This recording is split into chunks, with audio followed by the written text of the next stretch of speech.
नमस्कार दोस्तों। आज की कहानी है अतीत।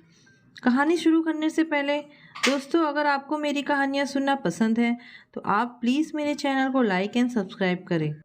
माँ, मैं अभी शादी नहीं करूँगी। क्यों बेटा? मैं अभी शादी के लिए तैयार नहीं हूँ। देखो बेटा, हम चाह रहे हैं कि तुम एक बार नमन से मिल लो, फिर कोई फैसला लेना। उषा जी की इकलौती बेटी थी हिमानी। वह चाह रही थी कि उसकी शादी अच्छे परिवार में हो जाए।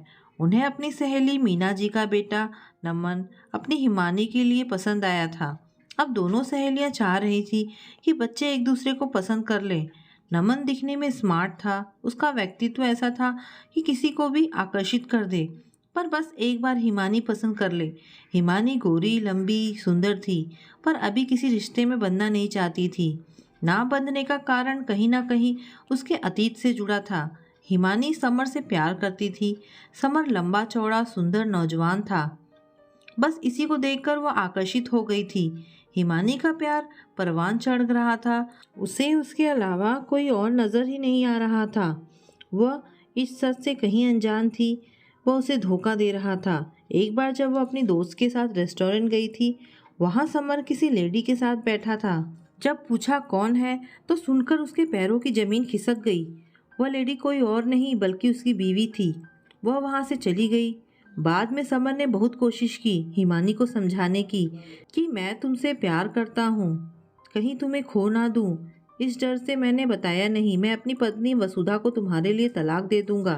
पर धोखा तो धोखा होता है समर। तुमने अपनी शादी की बात छिपाई, मुझे और अपनी पत्नी दोनों को धोखे में रखा। आज के बाद तुमसे मेरा कोई रिश्ता नहीं। उसके बाद समर से हिमानी ने सारे रिश्ते तोड़ दिए।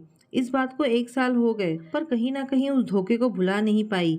समर उसे आज भी धमकी देता है कि मैं तुम्हारी शादी होने नहीं दूंगा। यही कारण था कि अभी हिमानी शादी नहीं करना चाहती थी, पर माँ के बार बार दबाव देने पर वह नमन से मिलने के लिए तैयार हो जाती है। आज पहली बार दोनों मिलने वाले थे। नमन पहले से पहुंच गया था। वह हिमानी का वेट कर रहा था। करीब 10 मिनट बाद हिमानी आती है। सॉरी, ट्रैफिक की वजह से थोड़ा लेट हो गया। उसने हिमानी की तरफ देखा, देखते ही रह गया। लाल सूट, माथे पर छोटी सी बिंदी, आंखों में काजल, बहुत ही सुंदर लग रही थी। हिमानी अपनी बात फिर से कहती है, तब नमन की तंद्रा टूटती है। कोई बात नहीं। उधर हिमानी ने भी नमन को देखा, पर वो तो बेमन मिलने गई थी, तो बिल्कुल साधारण तरह से पेश आई। नमन बार बार हिमानी को देखे जा रहा था। वेटर आता है। आप क्या लेंगी? हिमानी ने कुछ नहीं कहा। ये क्या बात हुई? आपको कुछ तो ऑर्डर देना पड़ेगा। तो उसने कॉफ़ी के लिए बोल दिया। आप लाल सूट में बहुत सुंदर लग रही हैं। हिमानी ने मुस्कुरा दिया। माँ ने बताया था कि आप अभी शादी नहीं करना चाहती। अगर आपको मैं पसंद नहीं तो आप बता सकती हैं। मैं खुद इस रिश्ते से मना कर दूंगा। अगर कोई और बात है तो भी कह सकती हैं। हिमानी ने नमन की तरफ देखा तो दोनों की नज़र मिल जाती है। हिमानी झट से नज़र हटा लेती है। अभी मुझे चलना चाहिए। चलिए मैं छोड़ देता हूँ। नहीं, आप तकलीफ़ मत करिए, चली जाऊँगी। और तेज कदमों से हिमानी निकल गई। बड़ी अजीब लड़की है, नमन ने कहा और उसके पीछे चल दिया। जब तक वह बाहर जाता है हिमानी निकल गई थी। आ गई बेटा, कैसा लगा नमन? हिमानी माँ के गोद में लेट गई। कहा, पता नहीं माँ किस उलझन में पड़ी हो बेटा, ये कि कहीं समर की तरह ये भी धोखा ना दे दे। हाँ मुझे पता था, पर मैंने कभी कहा नहीं।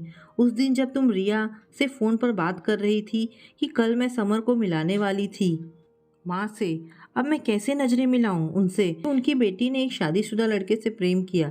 मैं नहीं चाहती थी कि माँ को कभी समर के बारे में पता चले, इसलिए मैंने तुम्हें कभी बताया नहीं कि मुझे समर के बारे में पता है।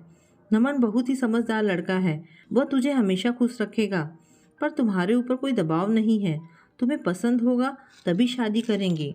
माँ, मुझे नमन अच्छा लगा, पर उसे मेरे अतीत के बारे में पता चला तो? तुमने प्यार किया था, कोई गुनाह नहीं जो जानकर तुमसे शादी नहीं करेगा। हर किसी का कोई ना कोई अतीत होता है, अच्छा या बुरा, पर इससे कोई फर्क नहीं पड़ता। फर्क तब पड़ता है जब अतीत वर्तमान में आ जाए। माँ, पर समर आज भी मुझे धमकी देता है कि वह मेरी शादी नहीं होने देगा। आज रेस्टोरेंट में समर मुझे दिखा तो वो मुझे ना देखे, इसलिए मैं वहाँ से जल्दी चली आई।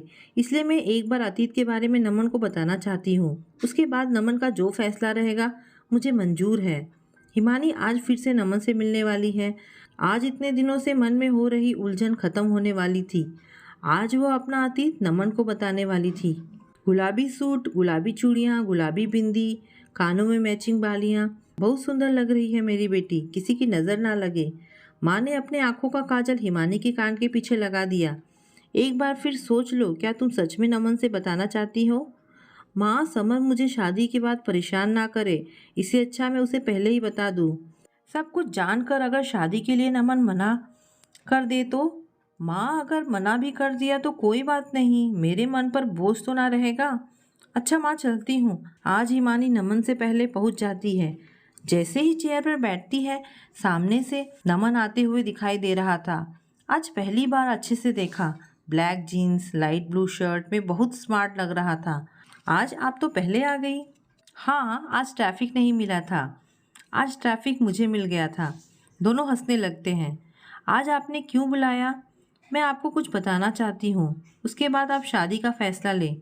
1 साल पहले मेरी ज़िंदगी में समर आया, जिससे मैं बहुत प्यार करती थी। मैं उसे शादी करना चाहती थी, पर उसने मुझे धोखा दिया। वो पहले से शादीशुदा था।